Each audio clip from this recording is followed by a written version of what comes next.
Hello everyone, welcome to the last lecture in the BP Up series. Hope everybody is doing great and let's get started. In today's video, we will be talking about restoration of prepared cavities. So let's see what topics we will be covering today.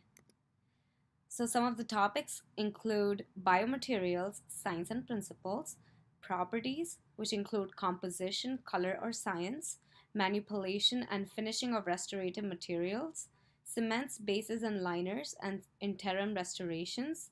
We'll talk a little bit about indirect restorations and touch a little bit on direct aesthetic materials. So let's dive in. So to begin with, what is the composition of enamel and dentin? Just to reiterate, because it's a very high yield question, enamel by weight it's 95% inorganic, 4% organic, and 1% water. Because it's 95% inorganic,